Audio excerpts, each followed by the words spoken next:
मुझे लगता है राज्य और केंद्र के बीच सम्मान की एक रेखा होती है, और रैली करने के लिए तो प्रधानमंत्री वहां पर पहुंचे नहीं थे। वो तो बंगाल के लिए ही गए थे ना सर, वो तो बंगाल के लिए गए थे, लेकिन आना और फाइल पकड़ाना और वहां से चले जाना और खाली कुर्सियां, ठीक है मानव जायसवाल, आप इस सवाल का जवाब दीजिएगा, क्योंकि एक संघीय ढांचा है इस देश का जिसका सम्मान हर एक को करना चाहिए। लेकिन अवनीश अवस्थी जी, आपका रुख करते हुए, ममता दीदी तो कह रही हैं कि मैंने ही इंतजार किया, पीएम की सुरक्षा में लगे जो लोग थे उन्होंने मना कर दिया कि 1 घंटे आपको इंतजार करना पड़ेगा, उसके बाद ही आपको मिलने का मौका मिलेगा। उनके पास समय कम था तो वो निकल गई। फिर इस पर इतना ज्यादा तल्ख बयान ममता बनर्जी के खिलाफ क्यों आ रहा है सामने? चित्रा जी, ये कोई घटना, ठीक है मानव, सुनिए एक बार उनको। चित्रा जी, ये कोई घटना अकेली घटना नहीं है, आइसोलेशन की घटना नहीं है।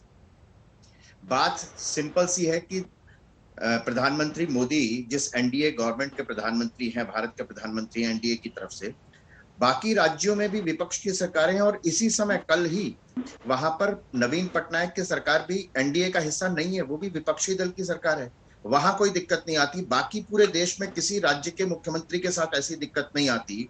और आज ममता बनर्जी अगर संविधान का अगर दुहाई दें तो मैं पूछना चाहता हूं कि विधानसभा में राज्यपाल का अभिभाषण होता है कि नहीं होता? जादवपुर यूनिवर्सिटी के दीक्षांत समारोह में राज्यपाल को घुसने नहीं दिया जाता। मेरे पास एक लंबी फेहरिस्त है। ममता बनर्जी वहां पर एक मैच्योर राजनेता की तरह बिहेव नहीं करती है, मानना पड़ेगा, ये पूरा देश जानता है। लगातार ये कोई एक मानव जी, मैं आपके बीच में नहीं बोला था ना, मैं आपके बीच में नहीं बोला था ना, मैं आपको कितनी घटनाएं बताऊं। वहां पर चुनाव नतीजों के बाद, चुनाव परिणामों के बाद जिस तरीके की हिंसा हुई है, वो चुनाव के बाद की हिंसा 1940-41 के डायरेक्ट एक्शन का याद दिलाती है। आपको मालूम है किस तरीके से वहां से लोग असम में जाने को मजबूर हुए? ये प्रदेश की चुनी हुई मुख्यमंत्री हैं, उनकी कोई जिम्मेदारी नहीं बनती कि प्रदेश में जिस तरीके के चुनाव परिणामों के पश्चात जिस तरीके की हिंसा हुई है वहां पर आपको क्या रूह कांप जाती है, रोंगटे खड़े हो जाते हैं, रोंगटे खड़े हो जाते हैं। लगता नहीं कि हम किसी लोकतांत्रिक देश में रह रहे हैं। वहां पर अंदाजा है आपको किसी तरीके का, किस तरीके का अंदाजा है? और राज्यपाल पर, और शुभेंदु अधिकारी वहां के एमएलए हैं जहां पर सबसे ज्यादा जहां पर तूफान का प्रभाव पड़ा है। जो शुभेंदु अधिकारी अगर अपनी विधानसभा में उस तूफान प्रभावित क्षेत्रों के लिए प्रधानमंत्री से चर्चा करते हैं तो इसको राजनीति का विषय बनाएंगे कि अगर वो सामने बैठेंगे तो मैं नहीं बैठूंगी। यह है राजनीति, भारत की राजनीति, लोकतंत्रात्मक राजनीति। लेकिन कमाल करते हैं आप भी तो कुछ है ना अवनीश अवस्थी जी। शुभेंदु अधिकारी ने नंदीग्राम से ममता बनर्जी को हराया है। गुजरात में तो आप विपक्षी नेता को आमंत्रित नहीं करते हैं, उड़ीसा में आप आमंत्रित नहीं करते हैं। आप बताइए ना, आप बताइए ना कि शुभेंदु अधिकारी उसी जगह से एमएलए है। नवीन पटनायक ने तो यहाँ तक कहा कि मैं केंद्र पे दबाव भी नहीं डालूंगा। ऐसे कोरोना महाकाल में मैं कोई आर्थिक दबाव नहीं डालना चाहता। वो भी विपक्ष के मुख्यमंत्री हैं, वो भी तो विपक्ष के मुख्यमंत्री है ना, वो एनडीए का हिस्सा नहीं है बीजेडी। देखिए ना क्या फर्क क्या है, पूरा देश अंतर देख रहा है कि नहीं देख रहा? सर लेकिन आप लोगों ने सारी ताकत तो बंगाल में झोंकी थी ना, इसी वजह से तो ये सवाल मतलब उड़ीसा में इलेक्शन नहीं लड़ी थी बीजेपी। ठीक है सर, अगर आप उड़ीसा में होने वाली इलेक्शन रैलियों को देख लेंगे तो नवीन पटनायक के बारे में भी ऐसा ही बोला गया था। वो राजनीतिक में, चुनाव के समय में राजनीति अलग होती है, लेकिन जब आप प्रशासन संभाल लेते हैं उसके बाद हिंसा का इस तरीके से नंगा नाचो, ये किसी प्रदेश में आज तक नहीं हुआ। सीखने की जरूरत है। वास्तव में प्रधानमंत्री नरेंद्र मोदी कोई चुनावी रैली को संबोधित करने तो बंगाल में गए नहीं थे, वहां पे घूमने फिरने के लिए तो इतने बड़े नेता वहां पर पहुंचे नहीं थे।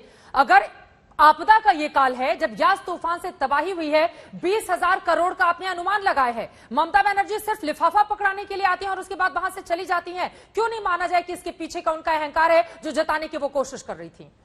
इससे क्या राज्य और केंद्र के बीच रिश्ते और ज्यादा तल्ख नहीं होंगे और संघीय ढांचे पर चोट नहीं पड़ेगी? जयंतुदा,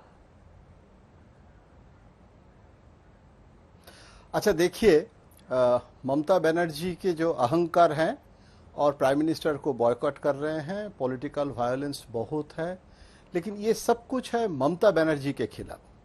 अगर आप इतना मैच्योर्ड फेडरलिज्म के बात करते हैं तो बेचारे एक पब्लिक सर्वेंट को, जिसको 31 में लास्ट डेट है, और आपके कैबिनेट सेक्रेटरी को चीफ मिनिस्टर ने एक्सटेंशन 3 महीने के एक्सटेंशन के लिए कैबिनेट सेक्रेटरी के पास जाना पड़ता है, 6 महीने के लिए प्राइम मिनिस्टर तक जाना पड़ता है। तो 3 महीने के लिए cabinet secretary without the consent of the cabinet committee of appointments तो नहीं किया, तो होम मिनिस्टर प्राइम मिनिस्टर के साथ भी इनफॉर्मल चर्चा जरूर होगा विदाउट द कंसेंट। ऐसे तो नहीं है कि कैबिनेट सेक्रेटरी रेवोल्यूशनरी है और वो प्राइम मिनिस्टर और अमित शाह जी के खिलाफ कुछ फैसला ले लिए। कैबिनेट सेक्रेटरी का क्लियरेंस लगता है चीफ सेक्रेटरी के लिए, because he is the bridge between state and the centre.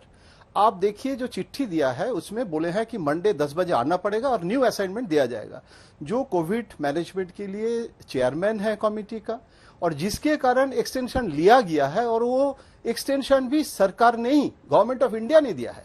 मैं मान लेता हूं कि ममता बनर्जी के अहंकार हैं, सब कुछ उनके खिलाफ है, तो ममता बनर्जी के खिलाफ एक्शन लीजिए ना। आप अगर जरूरत पड़े प्रेसिडेंट रूल कीजिए। आपके इतना अच्छा गवर्नर, इतना एफिशिएंट गवर्नर है जो पूरा दिन भर, मतलब कितने काल रात में भी कितना ट्वीट किया है, आज भी ट्वीट किए हैं। और बीजेपी के जो पार्टी प्रेसिडेंट है दिलीप घोष, अभी मैं सुन रहा था, उन्होंने कहा कि मैं रिएक्शन नहीं दूंगा क्योंकि ये बेसिकली सेंटर के साथ स्टेट का इशू है, ये बीजेपी का इशू तो है ही नहीं। तो अगर बीजेपी का इशू है, शुभेंदु अधिकारी कह रहे हैं कि leader of the opposition Odisha में कोविड हुआ है इसीलिए नहीं आया, और लीडर ऑफ द ऑपोजिशन मैं बोलना चाहता था, रिक्वेस्ट किए थे, इसीलिए हमको इजाजत मिला। अधीर चौधरी को भी बोला था। तो लेकिन ममता बनर्जी कह रहे हैं कि मेरा कोई प्रॉब्लम नहीं है, लेकिन मुझे तो जानकारी तो मिले।